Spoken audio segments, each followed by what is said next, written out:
من الشیطان الرجیم بسم اللہ الرحمن الرحیم افحسبتم انما خلقناکم عبثا وانکم الینا لا ترجعون، کیا تم نے سمجھ رکھا تھا کہ ہم نے تمہیں بے مقصد بے نتیجہ پیدا کیا ہے، اس کا کوئی انجام نہیں ہے اور تم ہمارے سامنے نہ لا جاؤ گے۔ سورہ مومنون چل رہا ہے۔ کل گزشتہ دن یہ بات چل رہی تھی کہ مقصد حیات کے متعلق کہ انسان کا مقصد حیات کیا ہے۔ یہ بہت ہی بڑا المیہ ہے کہ انسان سب کچھ جانتا ہے اور ساری چیزوں کے مقصد کو جانتا ہے، دنیا کی نہیں جانتا تو صرف اپنی زندگی کے مقصد کو نہیں جانتا۔ اس سے بڑا المیہ اور کیا ہو سکتا ہے؟ ایحسب الانسان ان یترک سدی، کہا اللہ تعالیٰ نے سورہ قیامہ پارہ 29 میں، کہ انسان یہ سمجھتا ہے کہ ہم اسے یوں ہی چھوڑ دیں گے، یعنی وہ تمام نعمتیں لے کر، تمام فیسلٹیز لے کر اللہ تعالیٰ کی طرف سے ایسے ہی استعمال کر لے گا اور اس کی کوئی جواب دہی نہیں ہوگی۔ ایسا نہیں ہوگا، بلکہ انسان کے زندگی کے جو مختلف ادوار ہیں اس میں سے ایک دور اس دنیاوی حیات کا بھی ہے، جیسا کہ آپ کل سن رہے تھے کہ دنیاوی حیات بھی ایک دور ہے، اس کا پوری کی پوری زندگی نہیں ہے بلکہ ایک دور ہے سارے ادوار میں سے۔ تو یہ انتہائی اہم دور ہے، اس میں ہی انسان اپنے آپ کو جو ہے بگاڑ سکتا ہے یا سنوار سکتا ہے۔ یہ اسی میں اللہ تعالیٰ ایمان کا مطالبہ کرتے ہیں، اسی دور میں، اور پھر اسی میں انسان کی آزمائش اور امتحان بھی ہے،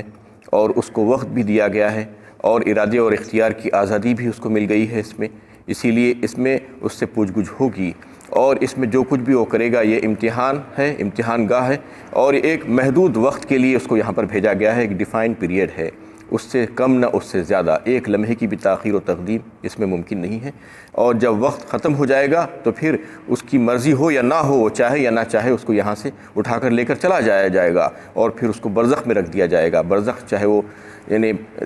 قبر میں رکھنا ہو یا جلانا ہو یا اور کوئی دوسری شکل ہو، وہ سب کے سب برزخی کی زندگی ہوگی۔ اس کے بعد پھر قیامت ہوگی اور قیامت میں اللہ تعالیٰ کی روبرو حاضری، اور پھر وہاں پر اعلان ہوگا کامیابی اور ناکامی کا، کون زندگی میں کامیاب ہوئے ہیں اور کون ناکام ہوئے ہیں، اور پھر اسی کے مطابق جنت اور دوزخ ان کو ملے گی۔ تو یہ جو ہے انسان کی جو زندگی کا جو دور جو ہے یہ انتہائی اہم دور ہے، انتہائی اہم دور ہے۔ اسی میں اللہ تعالیٰ اس سے یہ مطالبہ کرتے ہیں کہ تم اگر چاہتے ہو کہ تمہاری زندگی سنور جائے، بہترین ہو جائے، تو پھر تم کو یہاں پر کچھ عمل کرنا ہوگا جو ایک محدود مدت کے لیے ہی ہوگا۔ تو اسلام شعوری زندگی اور شعوری طور طریقوں کو پسند فرماتا ہے۔ اسلام یہ چاہتا ہے کہ انسان کو عقل و شعور دے کر پیدا کیا گیا ہے، اور دیگر مخلوقات کے مقابلے میں، دیگر تمام مخلوقات کو اگر آپ دیکھیں کہ ان کے مقابلے میں انسان کو اللہ تعالیٰ نے فہم دیا، عقل دیا، شعور دیا، اشرف المخلوقات بنایا، افضل المخلوقات بنایا، اور ہم نے اکرام عطا فرمایا بنی آدم کو۔ اللہ تعالیٰ فرماتے ہیں وَلَقَدْ كَرَّمْنَا بنی آدم، یعنی ایسا اکرام اور ایسی افضلیت کسی اور مخلوق کو اللہ تعالیٰ نے نہیں دی۔ اتنا اکرام بخشا اور ساری نعمتوں کو استفادہ کرنے کا موقع عطا کیا، مخدوم کائنات بنا دیا اور ساری چیزوں کو اس کا خادم بنا دیا، ساری مخلوقات کو۔ تو یہ تمام چیزیں لینے کے بعد انسان یہ نہیں سمجھنا چاہیے کہ ایسے ہی چل جائے گا، بلکہ جتنا بڑا عہدہ اور جتنا بڑا منصب اتنی بڑی ذمہ داری، اتنی بڑی جواب دہی۔ دنیا میں بھی ہوتا ہے، جیسا جیسا عہدہ بڑھتے جائے گا، جیسے جیسے یعنی منصب بڑھتے جائے گا، اتنی بڑی ذمہ داری اس کے اوپر عائد ہوتی جائے گی اور پھر اتنی بڑی جواب دہی بھی ہوتی ہے۔ ایسا ہی اس معاملے میں بھی ہے، یعنی سب کچھ حاصل کر لیں گے، اس کے بعد یہ سمجھیں گے کہ مجھے کچھ بھی جواب دینا نہیں ہے۔ کون پوچھنے والا ہے؟ مجھے پوچھنے والا ہے، جس نے دیا ہے تم کو وہ پوچھے گا، تم سے سوال کرے گا۔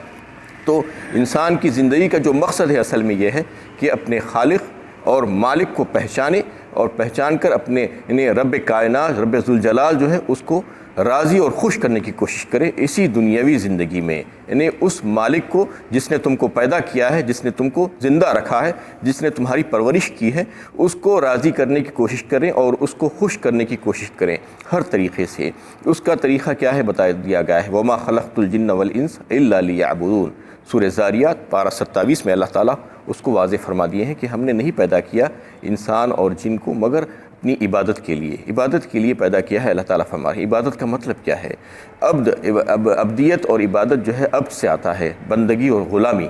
یعنی 24 گھنٹے غلامی اور بندگی، کیونکہ یہ ساری نعمتیں دینے والی ذات اللہ تعالیٰ ہی کی ہے۔ انسان جس زمین پر زندہ ہے، ٹھہرا ہوا ہے، وہ اللہ تعالیٰ کی بنائی ہوئی ہے۔ جو آسمان کے نیچے سوتا ہے، زندگی بسر کرتا ہے، وہ آسمان اللہ تعالیٰ کا بنایا ہوا ہے۔ جو رزق کھاتا ہے وہ اللہ تعالیٰ نے اس کو عطا فرمایا ہے۔ جو پانی پیتا ہے، جو ہوائیں لے کر زندہ رہتا ہے، آکسیجن، وہ سب کے سب اللہ تعالیٰ کی بنائی ہوئی ہے اور مہیا کرتا ہے۔ تو یہ تمام چیزیں استعمال کرنے کے باوجود بھی اگر اللہ تعالیٰ کی بندگی اور غلامی نہیں کرنا چاہتا تو گویا کہ وہ باغی ہے، وہ بغاوت کرنا چاہ رہا ہے، اور نمک حرام ہے، وہ احسان فراموش ہے اس مالک اور اس خالق کا جس نے اس کو پیدا کیا اور جس نے یہ تمام چیزیں اس کو مہیا کی۔ اس کے باوجود وہ اس کی بندگی اور اس کی غلامی سے انہیں پیٹ پھیرتا ہے اور اس کی اطاعت اور فرمانبرداری نہیں کرنا چاہتا۔ اللہ تعالیٰ تو چاہتے ہیں کہ اللہ تعالیٰ کو وہ راضی کر لیں اس دنیا میں، اس دنیاوی زندگی میں، اور بڑے اعتدال کے ساتھ۔ اسلام کا یہ مطالبہ ہے، شدت اختیار کرنے کے لیے اسلام نے کبھی بھی نہیں کہا ہے،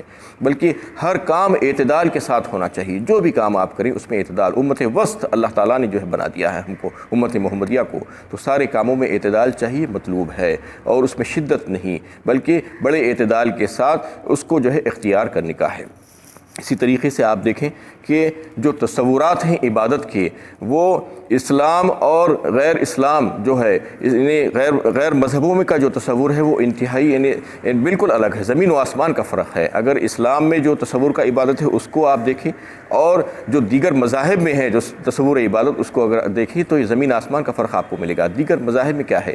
کہ ایک مخصوص موقعوں پر، مخصوص طریقوں سے، مخصوص جگہوں پر جمع ہو کر اور کچھ ایسے ویسے کپڑے پہن کر، کبھی برہنہ کبھی نیم برہنہ، کبھی گلوں میں مالائیں ڈال کر جپتے ہوئے، اور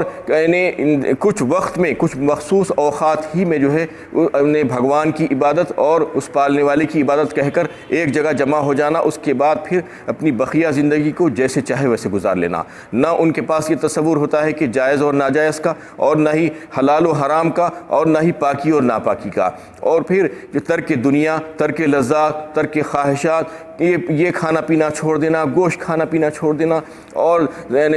درختوں کے نیچے جا کر بیٹھ جانا، پہاڑوں پر چڑھ کر جا کر بیٹھ جانا، بیوی بچوں کو چھوڑ کر چلے جانا، اور نکاح کی اور شادی کی جو نعمت ہے اس سے منہ موڑ لینا، اس طریقے سے لوگوں سے بات نہیں کرنا، منہ پر کپڑا باندھ کر پھرنا، یا بھیک مانگ مانگ کر اپنی زندگی گزارنا، یہ طریقے اپنا لیے گئے ہیں دیگر مذاہب میں، اور اس کو عبادت تصور کیا جاتا ہے۔ یہ ہرگز عبادت نہیں ہو سکتی۔ عبادت تو یہ ہے جو اسلام جس کو بتاتا ہے۔ اسلام عبادت کس کو کہتا ہے؟ اصل میں انہیں ابدیت اور بندگی جو ہے وہ اس کو اختیار کرنے کے لیے اسلام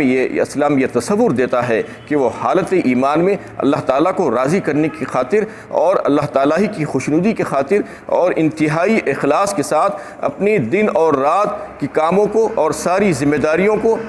نبھائیں، اور کس طریقے سے؟ اللہ کے نبی صلی اللہ علیہ وسلم کی یعنی اطاعت میں اور فرما برداری میں۔ اللہ تعالیٰ کے نبی صلی اللہ علیہ وسلم نے جیسا جو ہے ہمیں بتایا ہے ویسا ہی ان کی اتباع میں وہ تمام کاموں کو کرے، دن اور رات کے کاموں کو اور ہماری ساری ذمہ داریوں کو، اور اس میں اللہ تعالیٰ کی رضا مقصود ہو اور انتہائی اخلاص کے ساتھ وہ کام کرے، تو پھر وہی عبادت کہلائے گی۔ اور اپنے رب کو راضی کر لینا یہی عبادت ہے، یعنی رب کی خوشی کو پیش نظر رکھنا اور اپنے نفس کی خوشی کو جو ہے دبا دینا، یہ عبادت ہے۔ اور عبادت یہ نہیں ہے کہ نفس کو مار دینا، نفس کو کچل دینا اور جسمانی تکلیفیں پہنچانا اور نفس کو مشقتوں میں ڈال دینا، جیسا دیگر مذاہب میں جو ہے یہ عبادتوں کا طریقہ بنا لیا گیا ہے۔ اسلام اس بات کی نفی کرتا ہے کہ نفس کے جو تقاضے ہیں اس کو جائز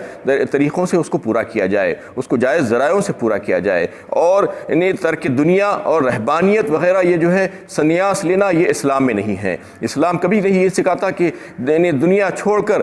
لوگوں میں سے نکل کر جا کے آپ کہیں پر بیٹھ جاؤ۔ اگر ایسا ہوتا تو پھر جو ہے جو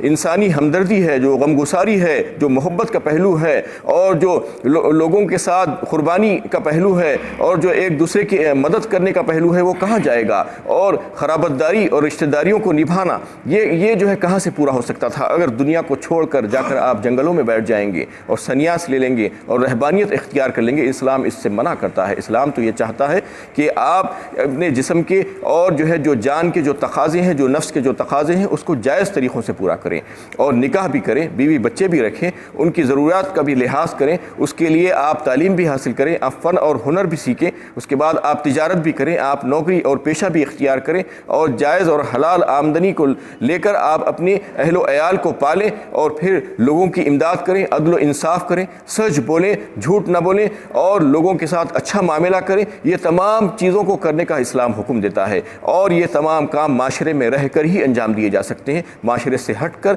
جنگلوں میں بیٹھ کر، پہاڑوں پر بیٹھ کر جو ہے کام انجام نہیں دیے جا سکتے۔ اس لیے اسلام اس سے منع کرتا ہے، رہبانیت سے منع کرتا ہے، ترک لذات سے منع کرتا ہے،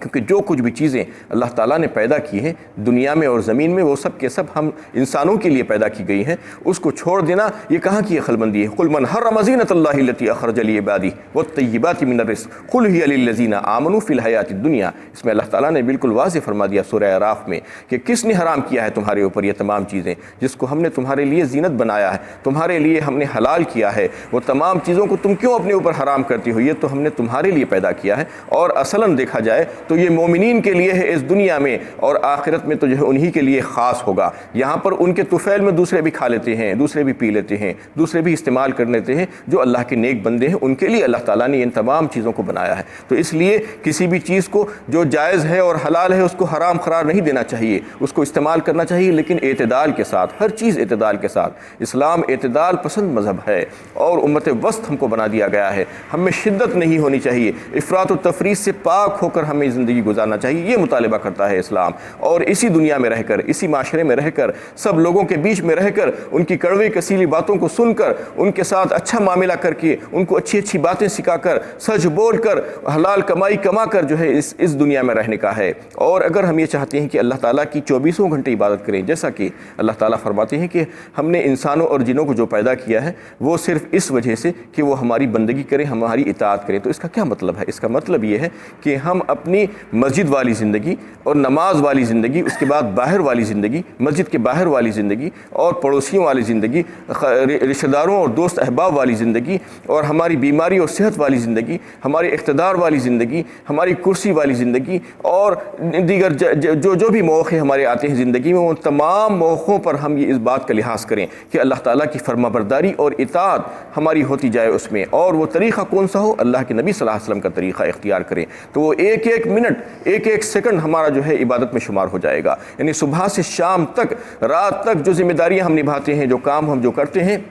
اس میں اس بات کا اگر ہم لحاظ رکھیں گے کہ ہم مسجد میں بھی ویسے ہی رہیں گے، باہر بھی ویسے ہی رہیں گے، ہماری زندگی اندر کی بھی ویسی ہوگی گھر کی، اور گھر کے باہر کی زندگی بھی ہماری ویسی ہوگی، پڑوسیوں کے ساتھ بھی زندگی ہماری ویسی ہوگی، رشتہ داروں کے ساتھ بھی ویسی ہوگی، دوست احباب کے ساتھ بھی ویسی ہوگی، بیماری میں بھی ویسی ہوگی، صحت تندرستی کے زمانے میں بھی ہماری زندگی ویسی ہی ہوگی، جو اسلام نے بتایا ہے، جو اللہ کے نبی صلی اللہ علیہ وسلم کا جو طریقہ ہے، جو ان کی اتباع میں جو ہے زندگی گزار دے گا، اور اللہ کے حکم پر، اللہ کی فرما برداری اور اطاعت میں، اللہ کی عبودیت میں، تو یہ اللہ تعالیٰ نے جو ہے یہ جامع تصور دیا ہے عبادت کا، یعنی انتہائی کامل تصور اللہ تعالیٰ نے دیا ہے کہ ایسی عبادت ہونی چاہیے، یعنی رب چاہی زندگی گزارنا ہے تمہیں، اپنی من چاہی زندگی کو چھوڑ کر رب چاہی زندگی گزار لینا، اور ایک ایک منٹ، ایک ایک سیکنڈ تمہارا پھر عبادت میں شمار کر دیا جائے گا۔ اس طریقے سے اللہ تعالیٰ نے عبادت کا جو تصور دیا ہے، یہی عبادت کر کے اللہ تعالیٰ کو ہم راضی کر سکتے ہیں، یہی طریقے سے ہم اللہ تعالیٰ کو راضی کر سکتے ہیں، یہی ہمارا مقصد حیات ہے۔ انسان کو پیدا کرنے کا مقصد یہی ہے کہ اللہ تعالیٰ کو، اپنے رب کو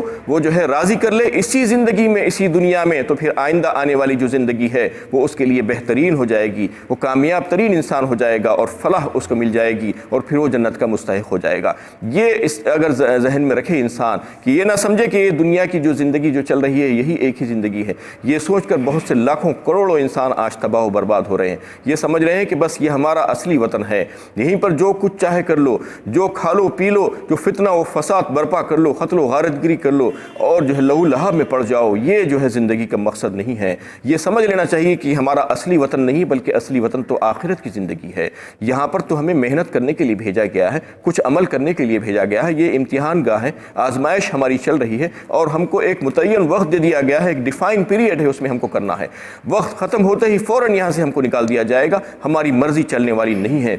اس لیے جو بھی وقت ہم کو دیا گیا ہے اس میں ہم جو ہے احتیاط کے ساتھ وہ وقت کو استعمال کریں، اور اللہ کی رضا اور خوشنودی حاصل کرنے کی کوشش کریں۔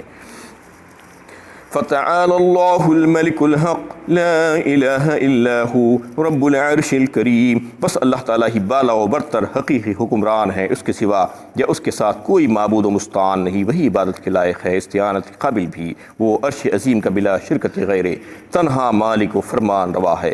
ومن يدع مع الله إلها آخر لا برهان له به فإنما حسابه عند ربه إنه لا يفلح الكافرون، اور جو کوئی اللہ تعالیٰ کے سوا یا اللہ تعالیٰ کے ساتھ کسی اور کو شریک خدائی سمجھ کر دنیا اور آخرت کی مشکلات میں مدد کے لیے پکارتا ہے، جس کے جواز میں اس کے پاس کوئی دلیل نہیں اور نہ کوئی دلیل لائی جا سکتی ہے، تو اس کا حساب اس کے رب کے پاس ہے، یعنی وہ محاسبہ اعمال کی باز پرس اور دائمی عذاب سے بچ نہیں سکتا۔ انہ لا یفلح الکافرون، یقیناً کافر کبھی فلاح پا نہیں سکتے۔ وقل رب اغفر وارحم وانت خیر الراحمین، یہ سورہ مومنین کے سب سے آخری آیت ہے۔ اس میں اللہ کے نبی صلی اللہ علیہ وسلم کو یہ دعا مانگنے کے لیے بات بتائی گئی ہے، سکھایا گیا ہے کہ آپ کہیے کہ اے میرے رب میری مغفرت فرما دیجئے، میری بخشش فرما دیجئے، اے میرے رب میری خطائیں معاف فرمائیے اور رحم کیجئے، اور آپ بہترین رحم فرمانے والے ہیں۔ یہی امت کو بتایا گیا ہے کہ اپنے رب سے دعا مانگیں۔ انہیں مومنون کی سب سے پہلی آیت فلاح کی تھی